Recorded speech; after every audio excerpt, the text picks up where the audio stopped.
इस्तेमाल ज़िंदगी प्रोग्राम आज की शख्सियत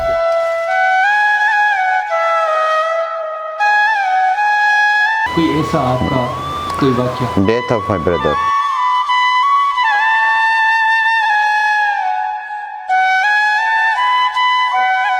उन माण्हू खे ज़िम्मेदारी ॾिनी वई आहे जंहिं माण्हू जो सिंध जहिड़े नमूने सां आदुरभा करे रही आहे उहो अरबाब साहब खे बि मालूम आहे, पीटीआई खे बि मालूम आहे।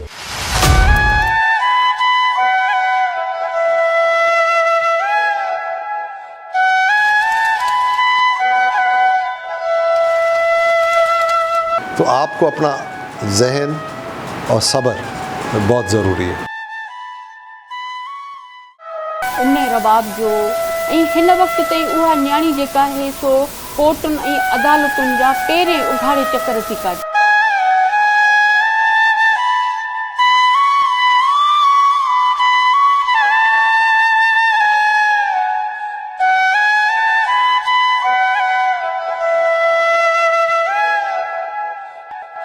एवरग्रीन पर्सनालिटी, एक हाई फाई ग्रेजुएट पर्सनालिटी से हम आपको मुतारफ़ करवाएंगे।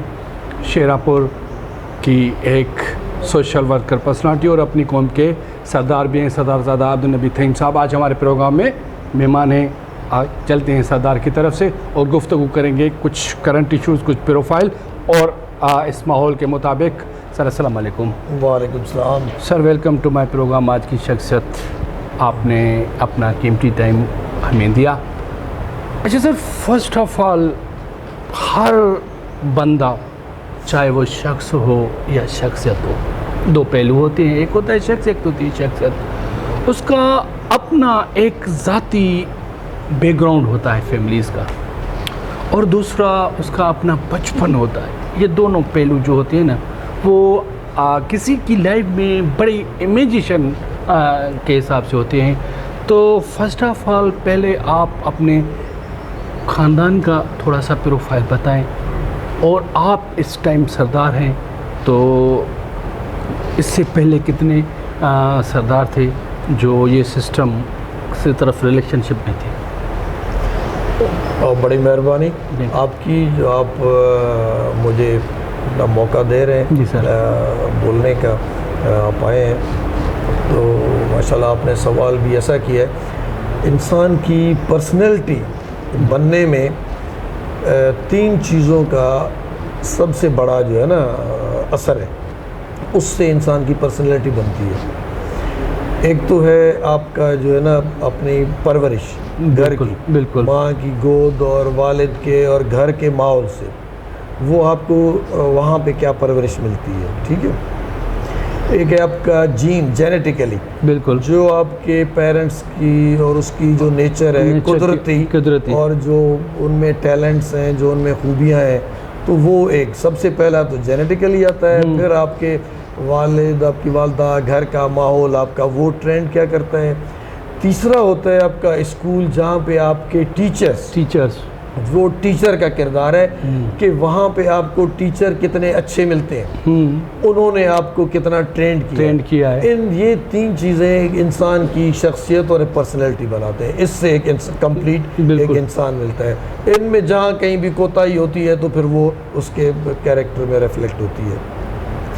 अब बाकी रहा मेरा अपना ख़ानदानी बैकग्राउंड का, तो हमारी ये जद्दी पुश्ती मेरी ये 8वीं जान मुझे याद है, वरना तो सरदारी तो हमारा जो ये कबीला है ये असल में थहीम बनी तमीम कबीला है। और बनी तमीम कबीला कुरैश के जो 12 कबीले हैं उनमें से एक कबीला है, जिसको हुजूर सल्लल्लाहु अलैहि वसल्लम के ज़माने में जो हुजूर ने रेस्पॉन्सिबिलिटी बनी तमीम कबीले के सरदार पे रखी थी वो ज़कात वगैरह की वसूली की, क्योंकि ये सबसे टफ़ काम था और ये सबसे टफ़ जंगजू कबीला था।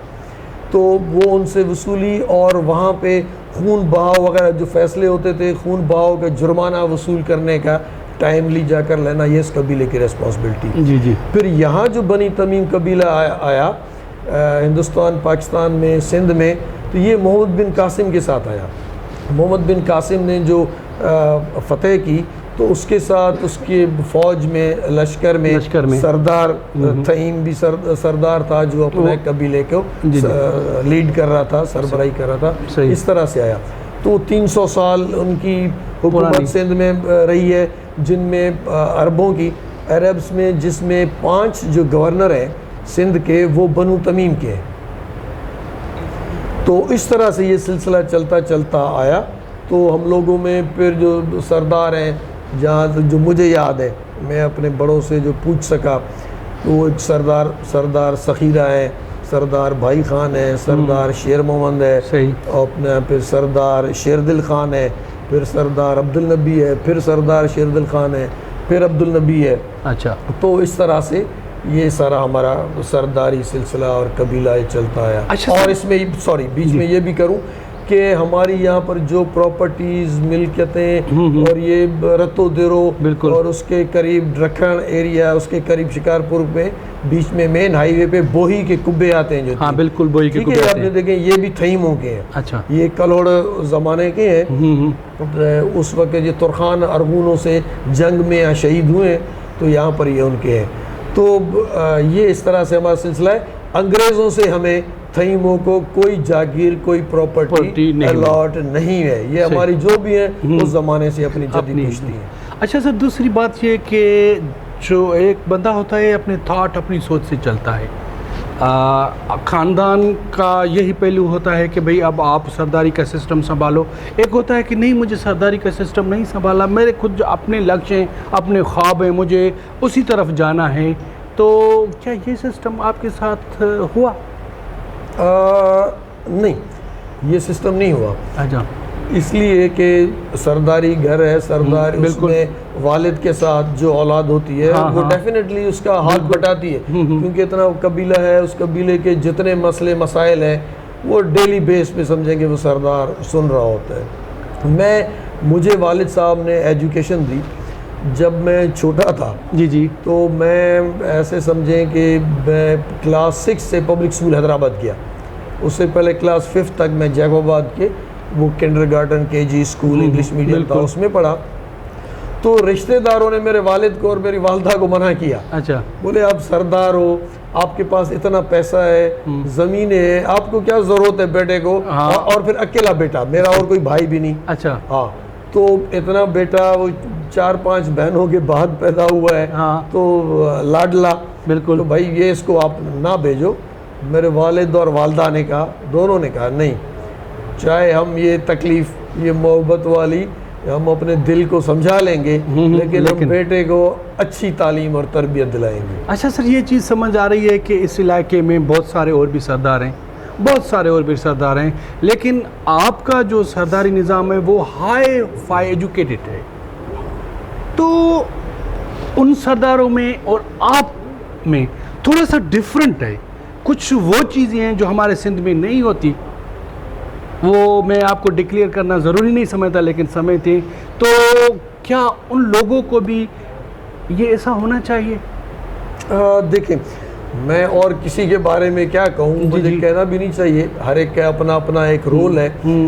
अब ये है कि मुझे मेरे वालिदैन ने जो तरबियत दी ना, मुझे घर की तरबियत से लेकर मेरे वालिद की अपनी नेचर से लेकर, क्योंकि उसकी नेचर बहुत दुसाइल और बहुत ऑनेस्ट और ईमानदारी वाली थी, जिसकी इन खूबियों से वो मशहूर है आज तक।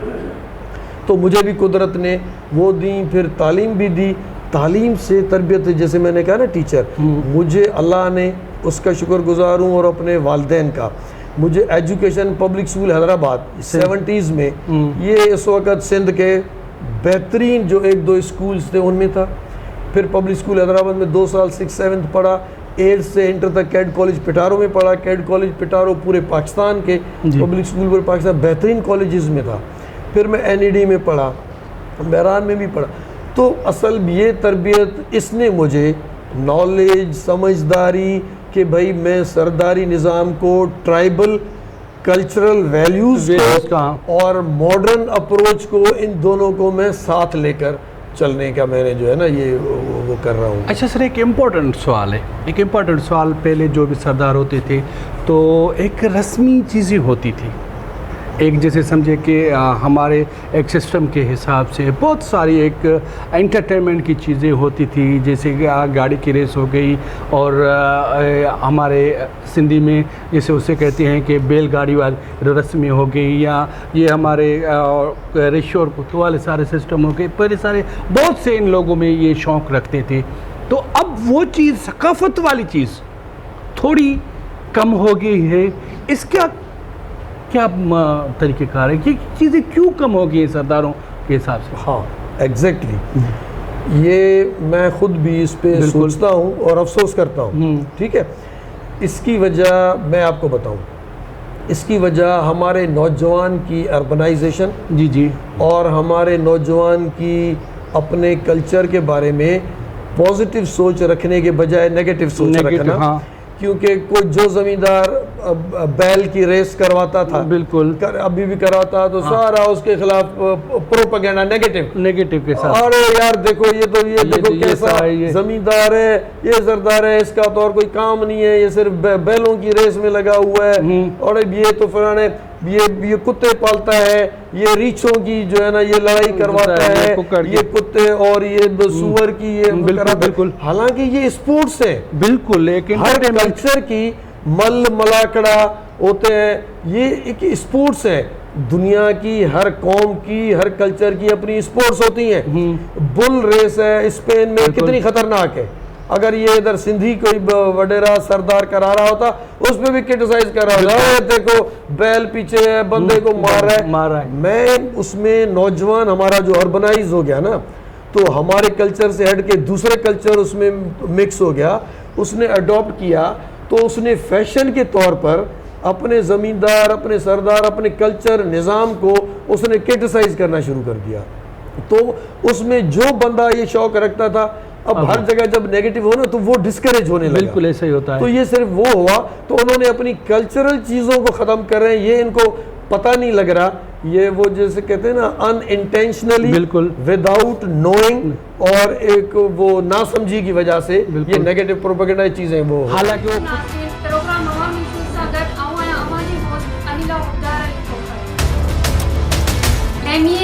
प्रोग्राम में मौजूद हैं सखी अब्दुल रज़ाक खोसो साहब।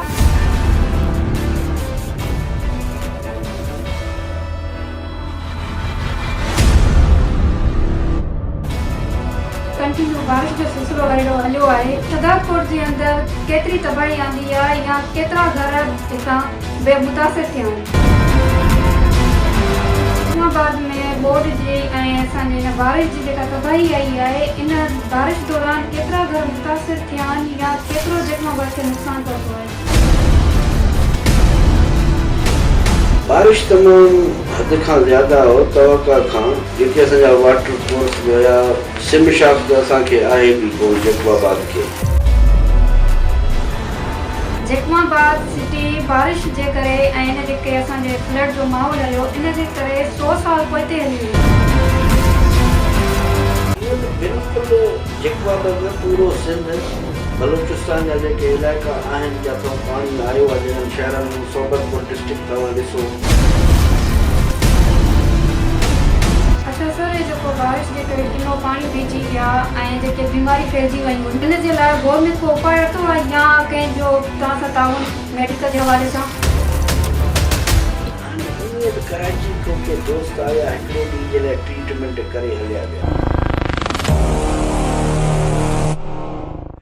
वेलकम बैक नाज़रीन, हम अपने सिलसिले को वहीं से स्टार्ट करते हैं जहाँ से छोड़ा था। आज हमारे प्रोग्राम में ब्रिलियंट पर्सनालिटी सरदार अब्दुल नबी थईम साहब हमारे प्रोग्राम में मेहमान है।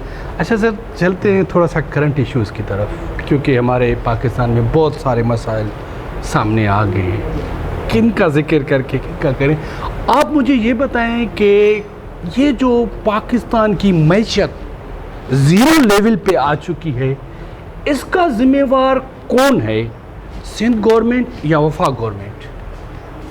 देखें, मेन इकोनॉमी जो है ना, उसको संभालना ये फेडरल गवर्नमेंट का काम जी, ठीक है। प्रोविंसेस की टैक्स कलेक्शन में बहुत एक मिनिमल रोल है। जो मेजर टैक्सेस और उसकी मैनेजमेंट है वो सारा फेडरल गवर्नमेंट का काम है। तो अच्छे इकोनॉमिस्ट हो, और किसी चीज़ में अपना पर्सनल इंटरेस्ट ना रखें, सही, पॉजिटिव पॉलिसी रखें, तो बिल्कुल इकोनॉमी ठीक हो सकती है।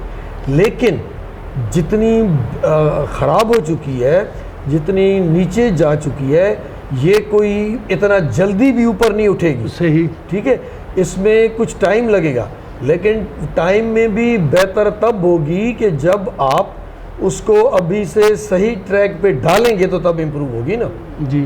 तो उस चीज़ की चाहिए, इसमें विल चाहिए, अपने इंटरेस्ट को पीछे हटाना चाहिए, और मेरिट पे जो इकोनॉमिस्ट है ना, काबिल इकोनॉमिस्ट आए, इंडस्ट्रियलिस्ट को, इंडस्ट्री को प्रोमोट करें। यहाँ इंडस्ट्रियलिस्ट को कोई इम्पोर्टेंस नहीं है। हमारे इंडस्ट्रियल एरिया देखें, साइट्स जितनी जाकर देखें, कहीं का इंफ्रास्ट्रक्चर सही नहीं है, बिल्कुल सही, कहीं किसी को वाटर सप्लाई सही नहीं है, किसी को इलेक्ट्रिसिटी सही नहीं है, रोड इंफ्रास्ट्रक्चर भी सही नहीं है। तो आप जब तक ये चीज़ें सही नहीं करेंगे तो इंडस्ट्री फ्लोरिश कैसे करेगी? इंडस्ट्री फ्लोरिश नहीं करेगी तो आपकी इकोनॉमी इम्प्रूव कैसे करेगी? आपकी जॉब क्रिएशन कैसे होगी? लॉ एंड ऑर्डर, इसको कंट्रोल करें। कराची से इंडस्ट्री शिफ्ट हो गई पंजाब, ठीक है, अब इन हालात में शायद मुल्क से बाहर चली गई, बिल्कुल, या जा रही है, तो ये क्यों जा रही है? आप मुल्क में वो एनवायरनमेंट तो पैदा करें जो आपको पैसा जनरेट करके दे रहा है। सिंध किसी ज़माने में सोने की चिड़िया जो कहलाती थी, तो सिंध में यहाँ जो बिजनेस माइंडेड हिंदू था, इसको सोने की चिड़िया या दूसरी जो बिजनेस माइंडेड कम्युनिटी थी, उन्होंने किया हुआ था। कोई सर्विस नौकरी वाले तबके ने सोने की चिड़िया नहीं किया हुआ था। एक तो एग्रीकल्चर ने किया हुआ था और दूसरा इंडस्ट्रियल और बिजनेस ने किया हुआ था। आप बिजनेस मैन को आप प्रायोरिटी दें, उसको मुआशरे में उसको आप फैसिलिटेट करें, आप एग्रीकल्चर को फैसिलिटेट करें। एग्रीकल्चर टोटली निगलेक्टेड है इस मुल्क में, पता नहीं कहाँ की प्रायोरिटी है, क्या प्रायोरिटी है। आपको चीज़ें सब्सिडाइज भी नहीं करनी पड़ेंगी, आप सबसे ज़्यादा ध्यान दें फूड, जो खाने पीने की चीज़ें हैं। आप दुनिया में दूसरे मुल्कों में जाएं, 5-5 साल के बाद उस मुल्क में जाएं, आपको खाने पीने की चीज़ की प्राइस उसी पे मिलेगी। $1 की जो चीज़ थी 5 साल पहले खाने पीने की, या 1 पाउंड की थी, तो 5 साल के बाद वो आपको 1 पाउंड की मिलेगी। सही। यहाँ भी आप गरीब का ज़्यादा खर्चा, ज़्यादा नीड खाना पीना है ना, खाना पीना, आप वो बोझ तो, पेट का बोझ तो गरीब से हल्का करो ना, बाकी पे तो वो बेचारा फेस कर लेगा। बिल्कुल सही बात है। अच्छा सर, दूसरी बात ये, आप पॉलिटिक्स में पीपल्स पार्टी के सपोर्टर हैं, बिल्कुल आप पीपल्स पार्टी के सपोर्टर हैं। आप क्या समझते हैं कि पीपल्स पार्टी ने इस फ्लड के दौरान उसकी कारकर्दगी आपके इलाकों में क्या बेहतर रही? नहीं, देखिए बिल्कुल नहीं रही, क्योंकि ज़ाहिर है जिसकी गवर्नमेंट है, हमने जो देखा मैदान पे फ्लड में, अपने ही मैं इतना कह सकता हूँ, ठीक है, कोई मेरा इंटरव्यू सुन रहा है वो मुझे उसको चैलेंज कर सकता है तो करे। सही। पूरे फ्लड में सिंध में सबसे पहले टेंट मैंने बांटे हैं। मैं ये गवर्नमेंट और दूसरी NGOs या इंडिविजुअल वर्कर के हिसाब, सबके हिसाब से रेफरेंस से मैं कह रहा हूँ, सही, सबसे पहला टेंट मैंने बांटे हैं। इधर डिस्ट्रिक्ट जैकोबाद में, गड़ी खैरो तालको में, उधर मेरा जो बस था, मैंने उसी वक्त ही इमीडिएटली मेरे दोस्त, मेरी अपनी फैमिली, मैं, हम लोगों ने पूरे आपस में कलेक्शन की, सही, ठीक है, और ये सारी चीज़ें करके उससे पहली सप्लाई टेंट की यहाँ पे वो आई, राशन भी आया, फिर बाद में राशन आया बहुत, टेंट आए, काफ़ी आए, मैंने बहुत सारे दिए। माशाल्लाह हम लोग जो पाकिस्तानी कौम है, उस ज़माने में कराची से यहाँ तक आना, रास्ते सारे डूबे हुए, तो गाड़ियों ने किराए भी अपने डबल से ट्रिपल किए हुए थे। टेंट का तो कोई ऑल्टरनेट था नहीं, वो दोनों गाड़ियों पे लाना ही पड़ा, इतने हैवी किराए भरने पड़े।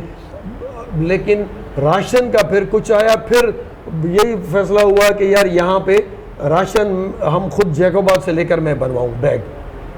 जैकबाबाद से बनवाए, फिर इसमें भी आप देखें यार, उसमें भी एक हिंदू दुकानदार था, आप यकीन करो वो बेचारा मुझे अपना प्रॉफिट ख़त्म करके मुझे राशन देता था सेम रेट में उसमें नो लॉस नो गेन पे। वाह। वो मुझे राशन उस प्राइस पे देता था, कहता था यार गरीबों के लिए सरदार साहब आप कर रहे हो, बनवा रहे, मुझसे उसका नाम भूल रहा है, अल्लाह उसको अजर दे, नाम भूल रहा है मैं उसको उसने मुझे हमेशा उसी रेट पे दिया। और मैंने राशन, मैंने और दोस्तों को देखा जिनको बाहर से मिले, एनजीओ से मिले, मुझे आर्मी की तरफ से भी मिले, मैं उनका भी शुक्रगुजार हूँ। उन्होंने मुझे बिल्कुल दिए, ट्रकों की ट्रकें मुझे दी, वो मुझे मेरी वर्किंग देख के, अच्छा, उन्होंने देखा ये इतना ऑनेस्टली कर रहा है, बिल्कुल, तो और अपना पराया नहीं देख रहा, अपने पास एक भी दाना भी राशन का नहीं रख रहा।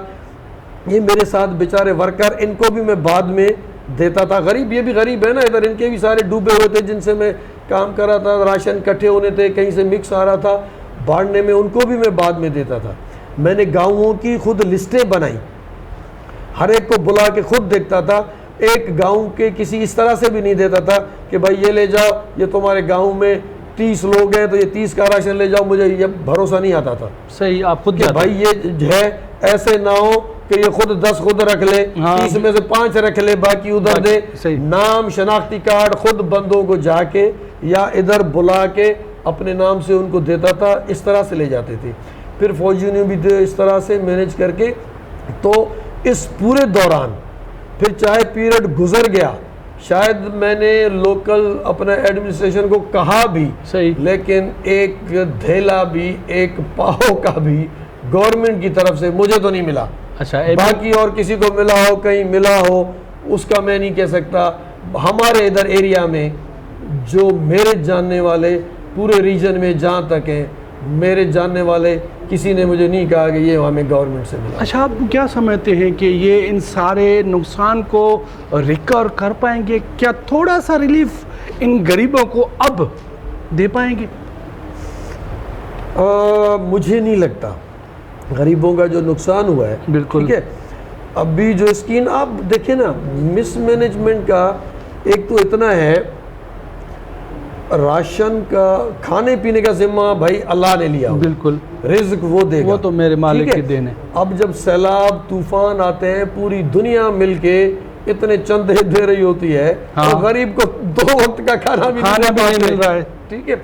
अब आए मैनेजमेंट पे, सारी चीज़ें ठीक है, गवर्नमेंट पैसा भी रख रही है, अनाउंस भी कर रही है, लेकिन असल चीज़ है मैनेजमेंट। ऑन ग्राउंड आप मैनेज करके जो नीडी है उसको आप किस तरह से देते हो, आप उसको दो। अब उसको देना चाहिए। अब वो कौन पहुंचाए, वो जिम्मेदारी किसकी है? सही। सिर्फ अनाउंस करके हमने इतने बिलियन दे दिए, गरीब तक ना पहुंचे तो वो उसको, उसका गरीब की दिल से ना उसके लिए दुआ निकलेगी, ना गरीब एक्सेप्ट भी करेगा कि मुझे मिला, गवर्नमेंट ने मुझे दिया। असल सारा उधर है, सारा उधर करें।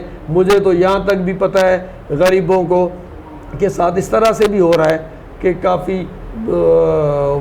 उनको ज़मींदार एक हाथ दे रहे हैं तो दूसरे हाथ उनसे वापस भी ले रहे हैं। बिल्कुल ऐसा ही है। तो इसमें मुझे नहीं लगता सबको कर पाएंगे until and unless micro level तक प्रॉपरली मैनेज करें, ऑनेस्ट रखें, नीयत साफ रखें। अच्छा, दूसरी बात ये कि पीपल्स पार्टी का नाम हो और 2 पर्सनालिटी का जिक्र ना हो, जैसे आसिफ अली जरदारी साहब, उसकी पार्टी में कारकर्दगी, और दूसरा बिलाल भुट्टो जरदारी साहब।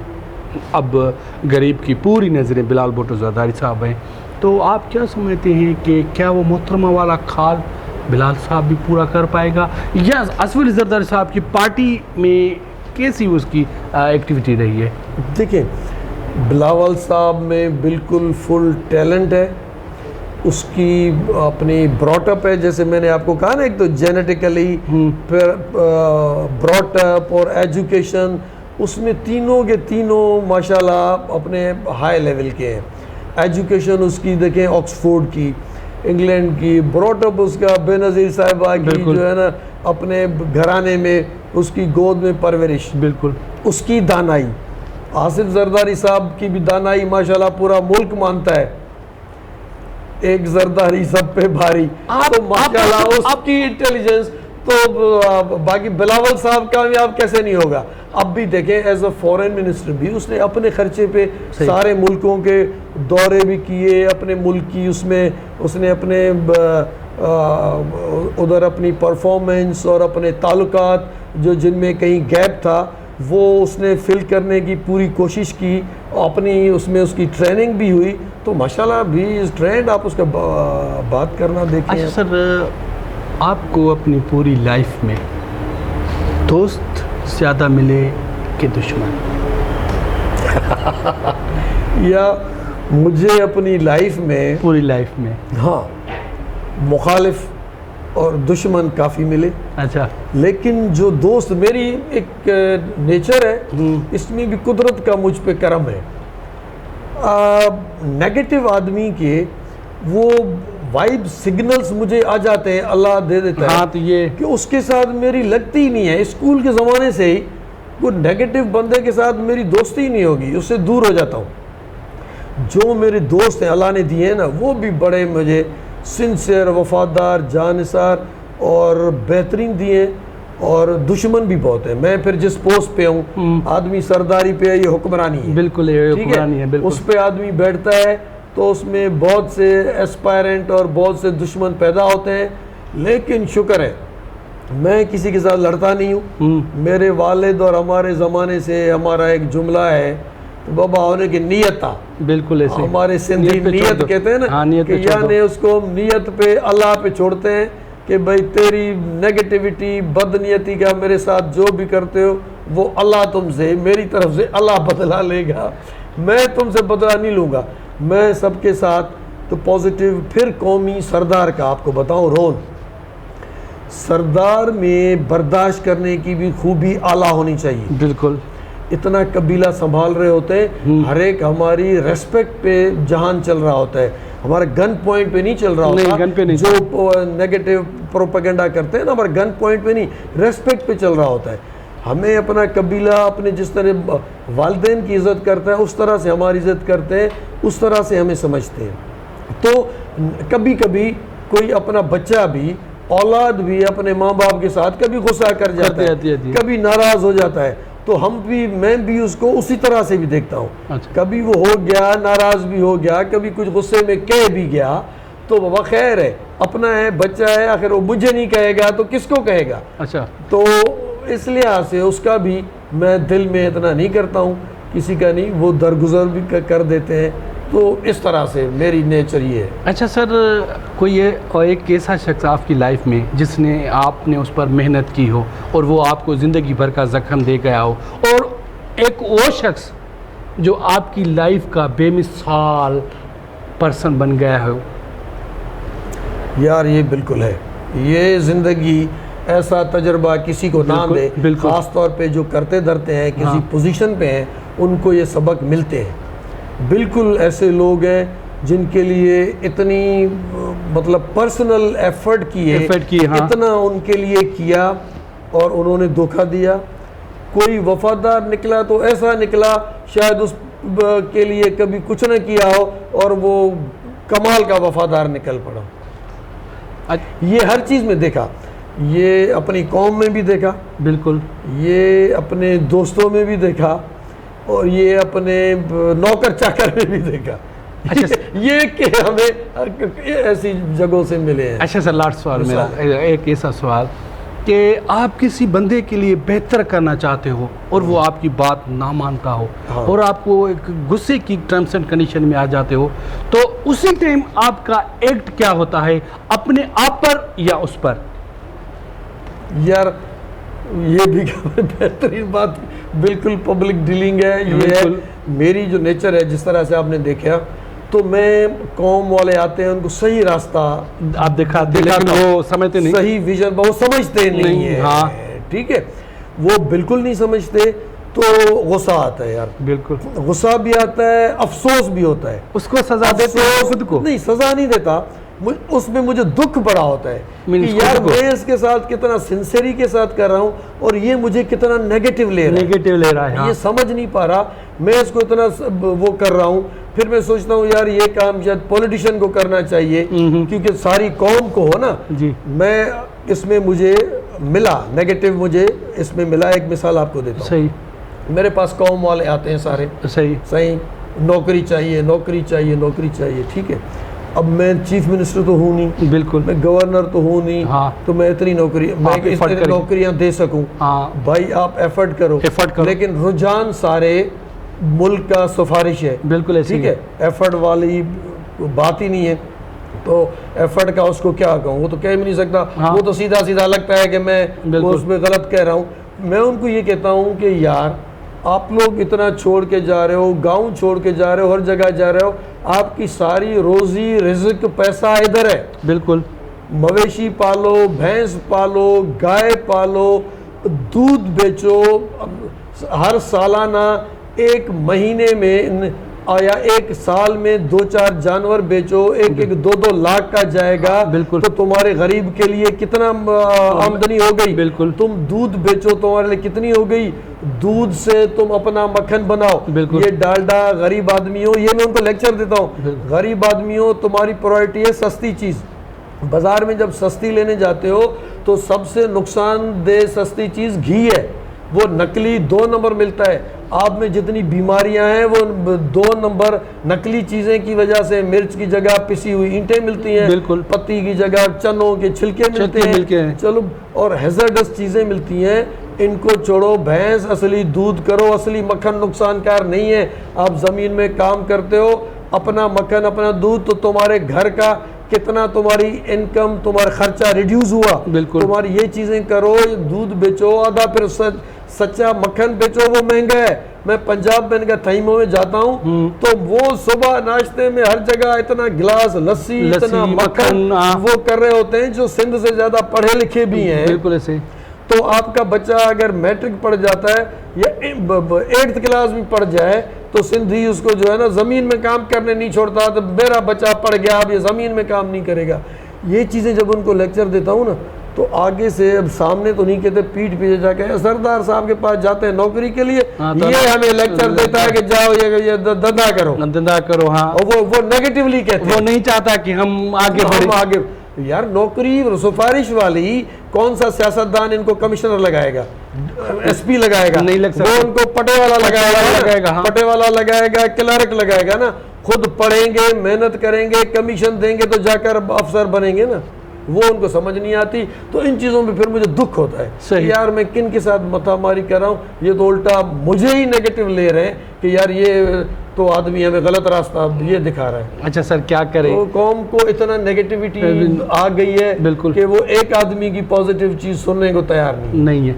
अच्छा सर, क्या करें, वक्त और हमारा एक साथ होता है, हमारे प्रोग्राम का टाइम पूरा हो चुका है। नहीं तो आपकी गुफ्तगू से इतना लुत्फ़अंदोज़ हो रहे हैं, शायद नाज़रीन तो हमसे भी ज़्यादा लुत्फ़अंदोज़ हो रहे हैं। नाज़रीन, आज की पर्सनालिटी और अपने होस्ट इमामदीन चिंजड़ी को एक खूबसूरत शेर के साथ दीजिएगा इजाज़त। कल का आज नहीं होता, हर पल भी राज नहीं होता, रहे सर पर हमेशा, दुनिया में ऐसा कोई ताज नहीं होता। Wish you all the best. Pakistan जिंदाबाद। साईं जानिशाह सरकार के तरफ जो मोहताज ना है प्रोग्राम अजी शख्सियत में असांजा महिमान आहिनि। डॉक्टर साहब, बेसिकली तालीम लाड़काने जी है, मुझी पैदाइश ही लाड़काने जी है। करबला में हमारी की शिंदी चुनूर साक्षी।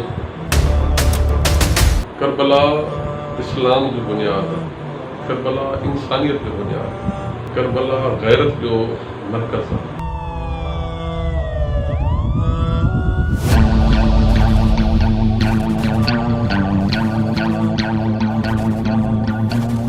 करबला में जो इमाम जी की ज़ियारतूं ता कई, जिते ता सलाम जी करबला सिंह, करबला में तो करबला शहर में तो जेका है फ़कत ज़ियारत सय्यद शुहदा इमाम हुसैन अलैहिस्सलाम जी है।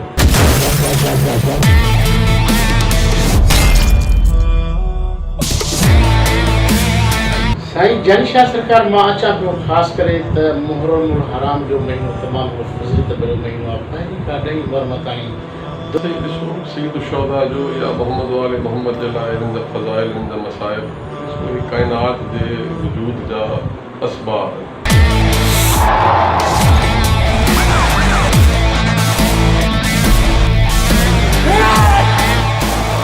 हुसैन अलैहिस्सलाम जी जेका तारीख़ आहे लाज़वाल आहे उन जे हवाले सां रसालत बाब जी हदीसन त जनाब हसन जनाब हुसैन जवान जन्नत सरदार 40 साल खां मथे इंसान जो उमिरि उहो मेच्योर आहे नंढड़ो मासूम ॿार आहे उहो बि चए थो या अली है हुसैन है हुसैन। इहा हक़ परस्ती आहे। हुसैन हक़ परस्तनि जो इमाम, हुसैन सचनि जो इमाम, दीन इलाही जो मंशूर हुसैन आहे। मुल्क पाकिस्तान इस्लामी मुल्क आहे पर मां सम्झां थो हिन वक़्तु हेठियों तबको जेको आहे ॿ वेला मानी खाइण जे लाइ परेशान आहे। गुरबत एॾी वधी वई आहे जो माण्हू जेको आहे ॿ ट्रीटमेंट बि कोन था थी सघनि। अवां सिहत सादात आहियो, दुआ जा दर हो हिन पाकिस्तान जे लाइ, हिन मुल्क जे ग़रीब हिन मज़लूम पीड़ियल अवाम जे लाइ पंहिंजे तरफ़ खां दुआ बि शेयर कयो, मैसेज बि ॾियो।